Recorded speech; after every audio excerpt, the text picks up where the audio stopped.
This speaker is actually a very seasoned person. So his name is Dato Dr. Shamshudeen Yunus. He prefers people to call him Dr. Sham. Holds a PhD in finance. Dr. Sham has in-depth knowledge and 40 years of experience in the field of banking, corporate finance, and international trade. Dr. Sham is also trained in computer science as a foundation degree and actively involved in system analysis and programming ever since. He started his impressive career as the youngest EDP, manager of the Kuala Lumpur Stock Exchange at the age of 22. He has subsequently played a pivotal role in computerizing the stock broking industry in Malaysia. By 86, after a successful launch of the Prologue and Sybase software house for banking and hospitality systems, he received Southeast Asia's Young Entrepreneur Award. He then went to found one of the first private banks in Myanmar in 1993, and throughout his career, he has successfully listed companies and debt securities in 6 stock exchanges. This includes Nasdaq, Singapore Stock Exchange, and London Stock Exchange. He took on many notable clients from Southeast Asian region through his own corporate finance consulting company called Bolt Advisory Incorporated. He has, in the last 4 years, been making a name for himself in the decentralized finance or DeFi space, acting as the founder of the Ma'al blockchain, apart from leading revolutionary blockchain projects in education, CBDCs, and stable coins. He advocates technologies such as blockchain, fintech, smart contract, and AI algorithms. He's highly experienced in the development strategy, operations regarding new blockchain platforms, and fintech solutions for emerging markets. He is a well-respected entrepreneur, and he has his finger on the pulse of the ever-evolving capital technology markets. His motto, we deliver what we promise. Without further ado, I would like to dearly welcome Dr. Sham to begin with his presentation. Over to you. Thank you. Good day, everybody. I'd like to take this opportunity to thank the Islamic Finance Service Board and all the participants. And without delay, let me share my screens. Can you see my screens? Yes, Dato. Great. Okay. Today we are talking about AI, and in Web3, the AI and ML are not personalizations, and they play the pivotal in handling the complex, decentralized, and data landscapes. Unlike Web 2.0 or Internet 2.0, where data was centrally controlled, Web 3.0 decentralized structure supported by blockchain present unique challenge and the opportunities for data processing. So just to enlighten a bit, to refresh our memory, Web 2 was launched in 2004, sorry, Web 2 was. Then it has been popular in 2019 only, just because of lockdown due to the COVID and the pandemic, and everybody have to start download the apps. The rise of the Web 2 actually takes from 2004 to 2019, so 15 years. And with the staggering, 6.4, now is 5.16 billion people have adopted.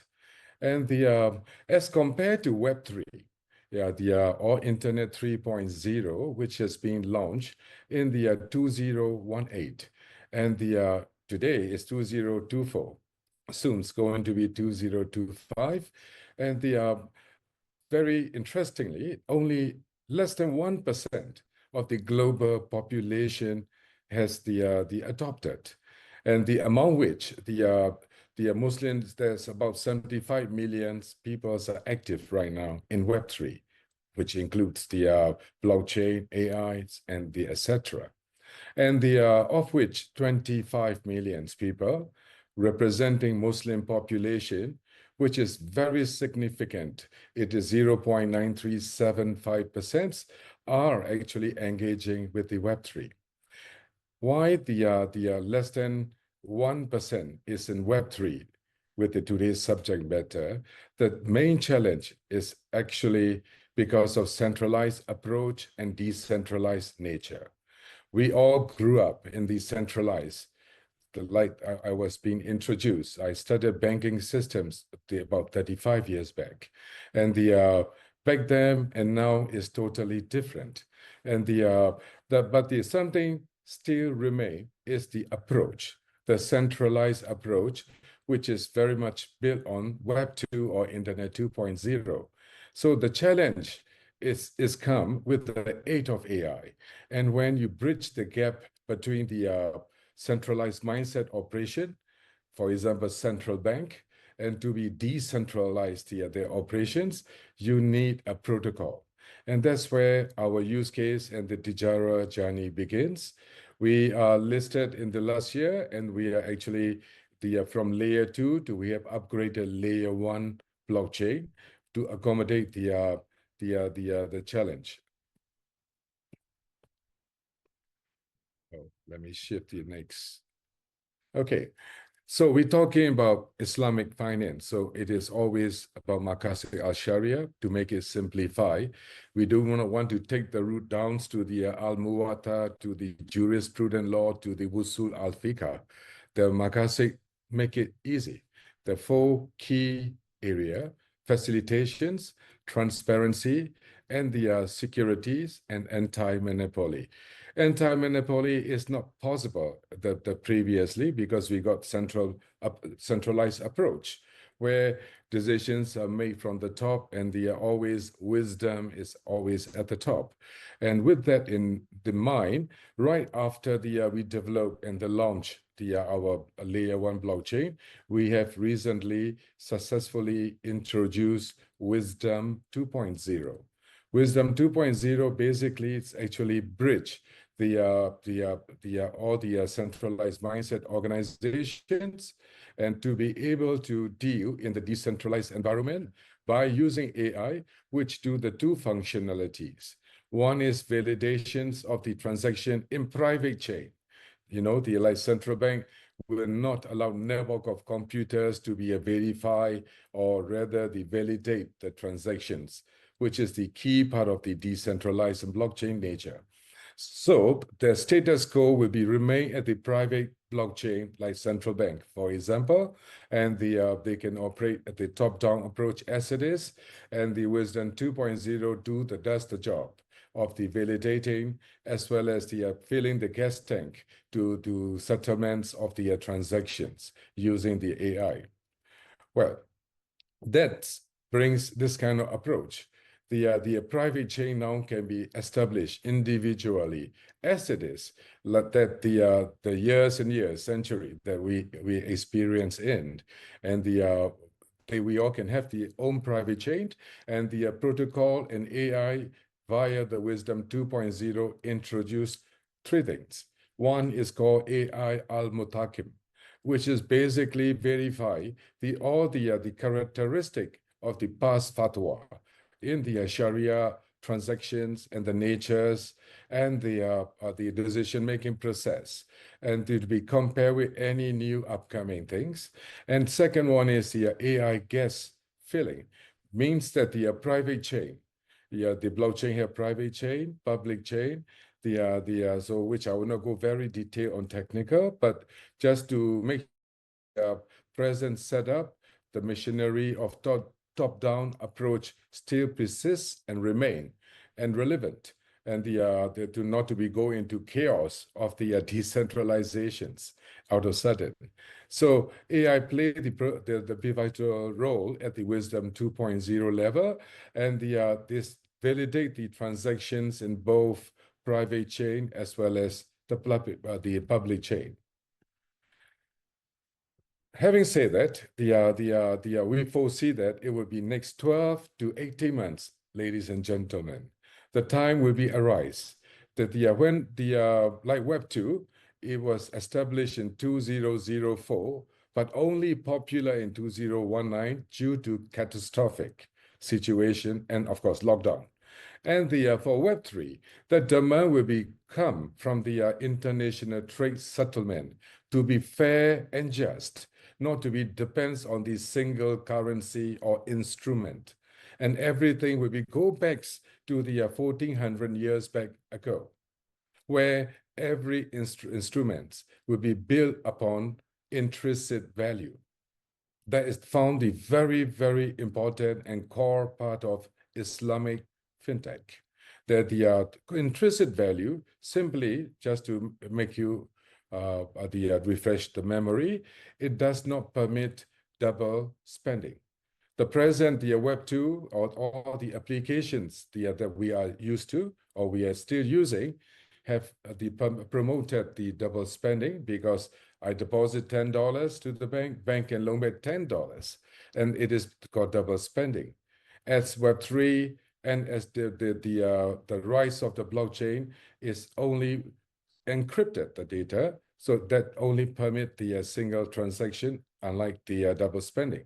So those changes in next 12 to 18 months demand for the immediate, as soon as possible, people to acquire the knowledge base.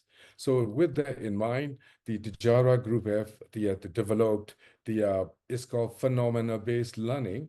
It is not like those the online learning. It will become with the AI aided. We can see how many minutes the learning, the students or the person engage with the learning process, and how much they understand, and up to the certification by the participating universities.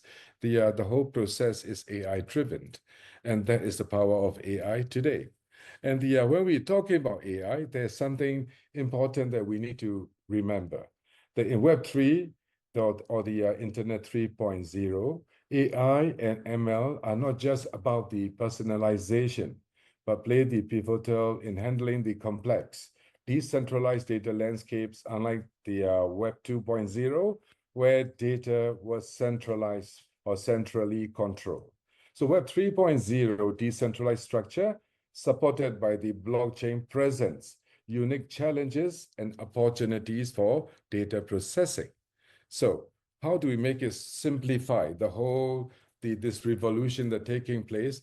Knowledge is very important. And we have to make it this as a part of the core ecosystem of our MA blockchain. And another important thing, when you talk about the AI and the Web3 or in Islamic fintech, all these existence in the Web 3.0 demand for the concept of identity. When you are decentralized, you cannot be about to go into chaos with the systems free for all. You need to have very intelligent system that you can identify the no two persons executing remittance transactions, participating, signing the digitally signed contracts, and etc. So with that in mind, we have developed the second ecosystems, and we are ready to roll in the December first week. It's called Gen Z Wallet, and it is the first wallet is onboarded both digital, virtual, and the encrypted digital crypto assets in one. And it can be off-ramp, on-ramp. It can be also used as a identifying in the projects like what we've been now developing, petrol subsidy, for example. We can define it, the person is qualified person for the petrol subsidy, and the whole transactions without spending millions and millions or billions of money to upgrade the infrastructure, but utilizing the power of the blockchain and simplifying way. It will be played in the many other roles, from the healthcare records to so on, apart from managing on all the your assets. And it's also eliminated one of the nightmare in the Web3 and blockchain industry, which is to remember your seed phrase. So whenever you lost your phone or the gadget or your wallet address or your user ID, you totally lost your digital assets. That is stopping that 99%. That was the reason of the 1%. One is centralized approach doesn't fit well in the decentralized environment, at least as yet. And that's how we come up with the Wisdom 2.0. And then we come up with the education, the phenomena-based learning, AI-driven learning platform that is to immediately educate and advocate government servants, decision makers, corporates, and institutions alike, apart from generating the big vacuum that we have, the knowledge-based workers.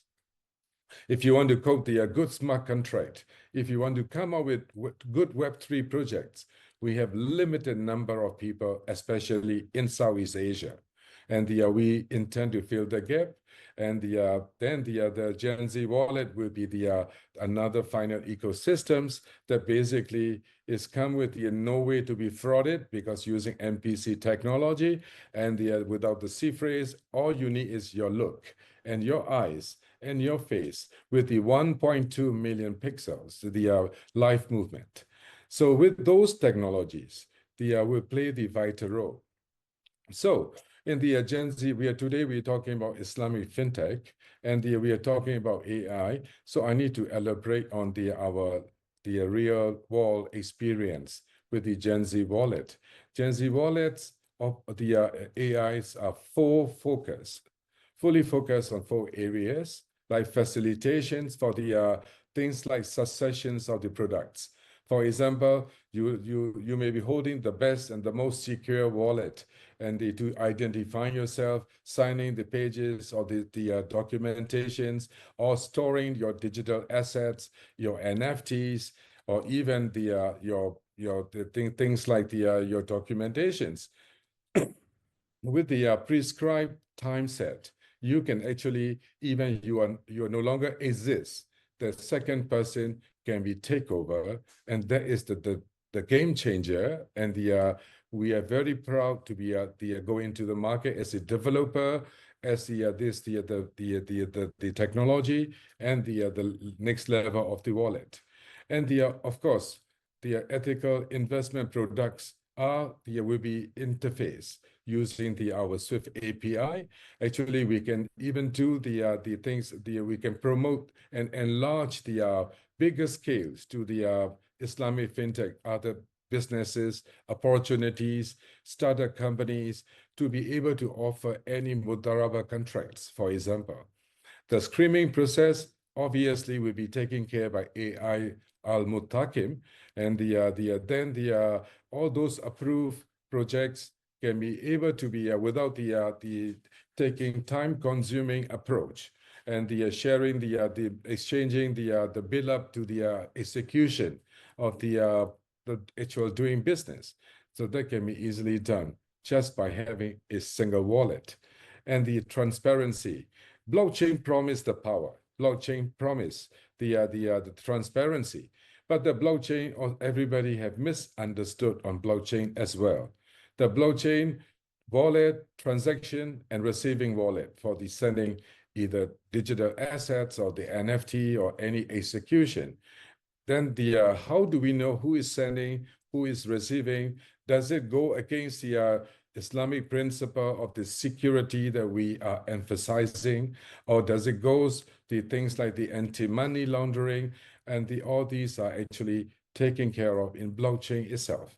And with the aid of the AI al-Mutakim, the transparency able to identify each and every wallet that would be the transacting. And this is the core reason of slowing down the deployment of CBDC or central bank digital currencies by the many countries and exploring or testing. To actually execute it, you need to come up with the Wisdom 2.0 protocol kind of the solutions. We are very happy to share with that. As a Malaysian company, we are in forefront with this, and it is readily available now.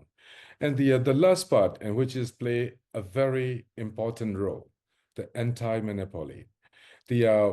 When you have the centralized approach, and when you are seeing in your present apps in your phone, be it any apps, you are seeing actually the ledger or the digital numbers that we key in, which is not encrypted.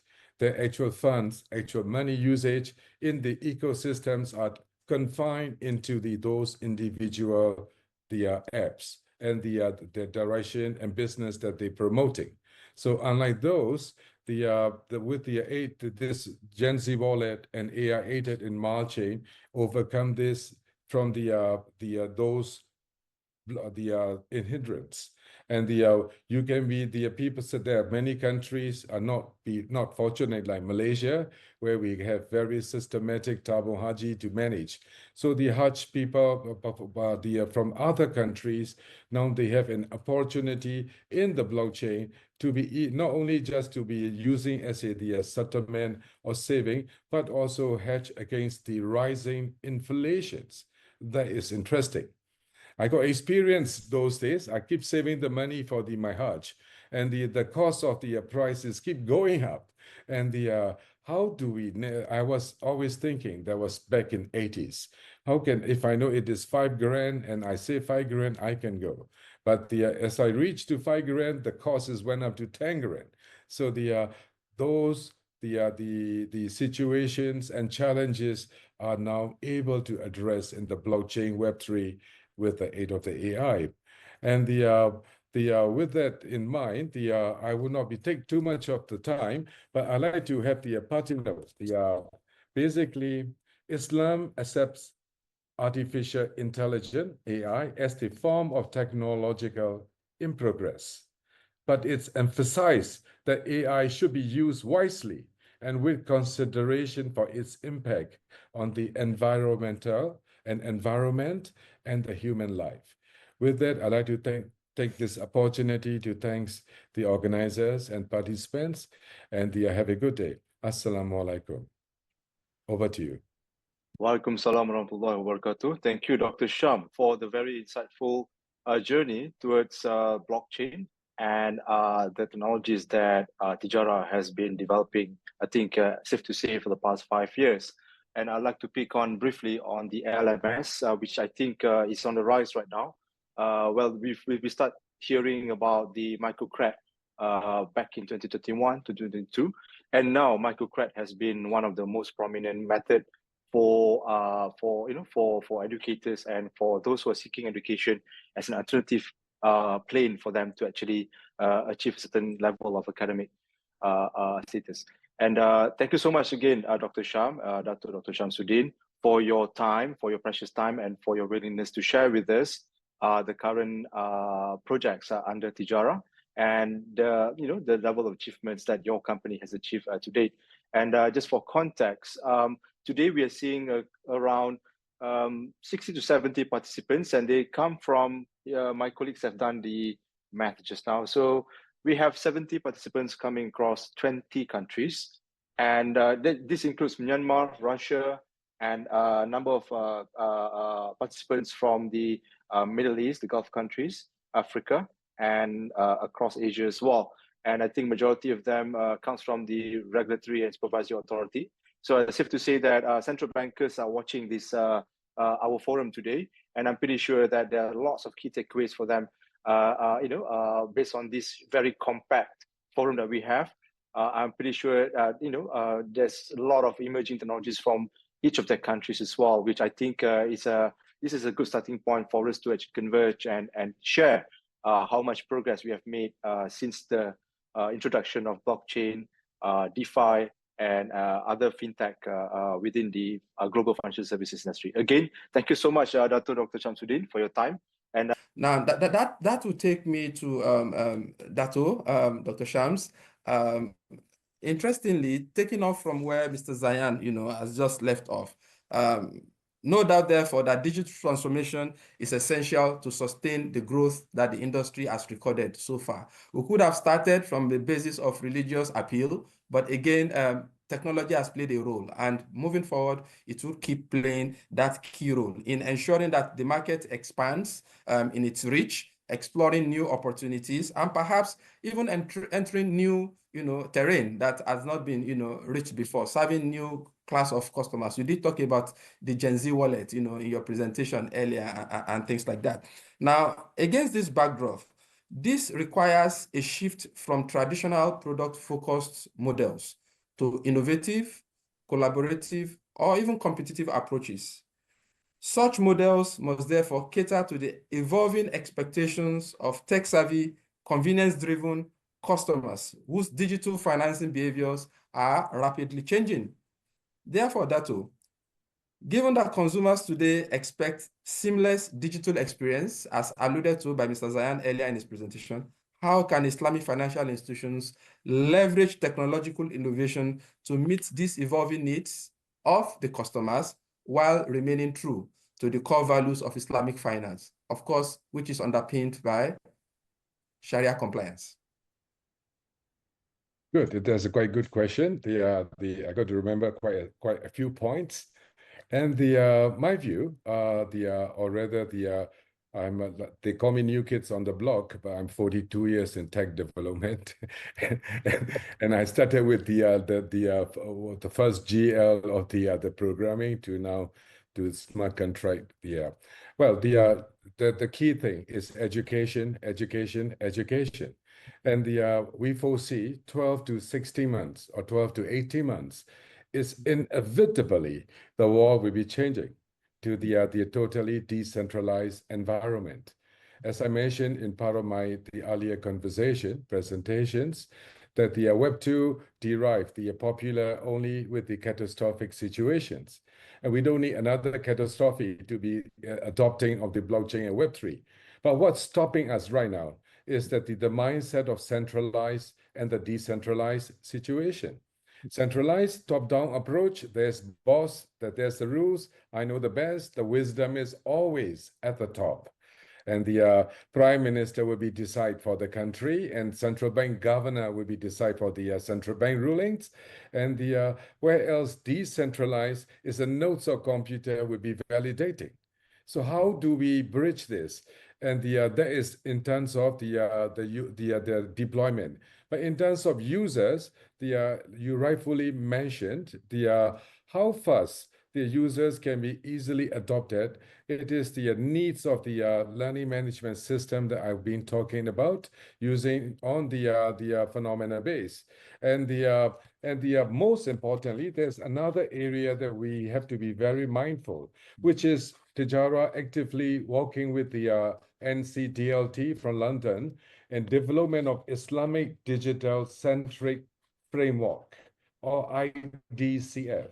Again, we are very proud as a Malaysian company to be actively participated as the co-IP owner of the Islamic Digital Centric Framework, which comprehensive approach to integrating the Islamic financial principles with the digital asset operation, offering the organization a structure, the path to implement the Sharia compliance governance in the evolving blockchain and ecosystem. The framework established clear guidelines and for the asset classifications, which is very important, and the screening of the protocols and operational standards, while fostering the innovation within the ethical boundaries. Then the enabling organizations to leverage the digital technology with the confidently while maintaining religious compliance. So though it's adaptable structure, the IDCF, the Islamic Digital Centric Framework, will be basically bridge the traditional Islamic finance with modern digital markets, with the equipping institutions with the tools to make the informed decisions and about digital assets while ensuring market integrity. So consumer protection and alignment with Sharia, the participants will be within the ecosystems. We cannot be just talking about AI and the applications.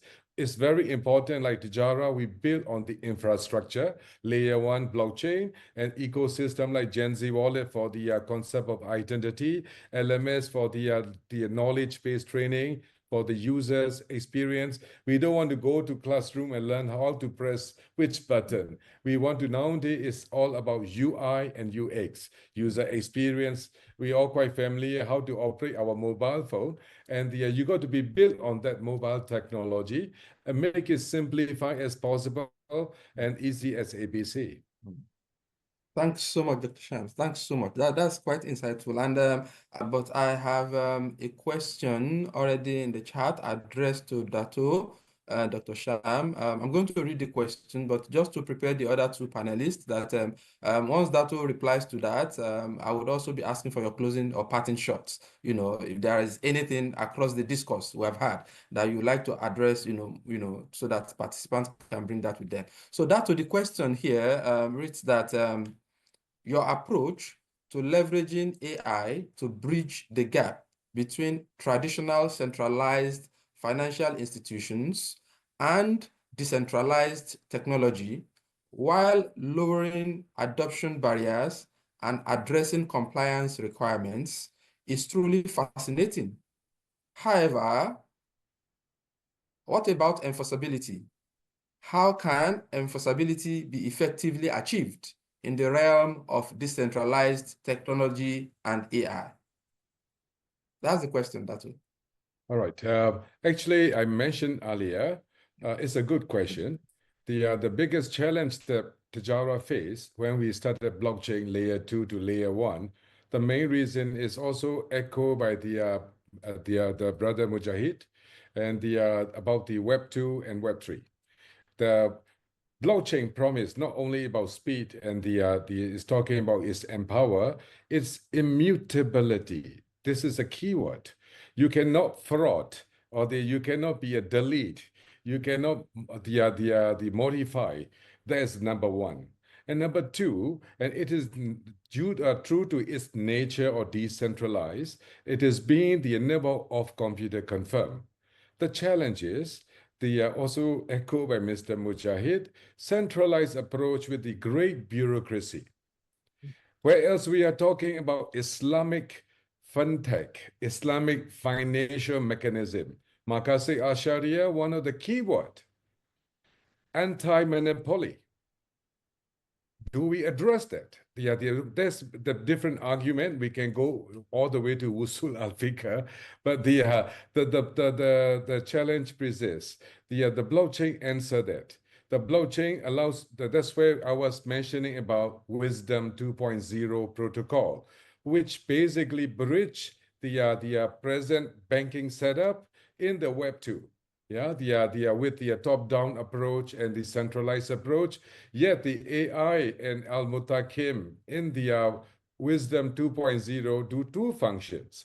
It is registering the transactions, both private chain and the public chain, number one. So you got the power of the blockchain, yet you still can continue with how you like the horizontal approach, or rather top-down approach. And the enforceability, that's a good question, which is what I've been emphasizing. We have came out with the 3 years of effort, the intellectual property, known as the Islamic Digital Centric Framework. Whoever signatory to this, how fast these people or all the banks in the world, among Muslim nations, Islamic country, is the respective government, the involvement and the opening the doors or trying to understand, and that is crucial. The blockchain is promised with lots of things. Yeah, AI will be sit on anything possible. Those days, to have one AI is a big thing. Now you can buy the Ethis AI solution for $65. So it keep moving. So the enforceability, yes, it is a key.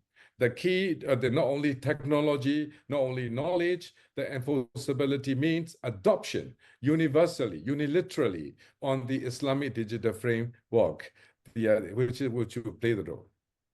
Thanks so much, Dr. Shams, and that's very helpful. Wishing you all a pleasant day. Assalamu alaikum wa rahmatullahi wa barakatuh. Wa alaikum salam wa rahmatullahi wa barakatuh. Thank you. Thank you very much.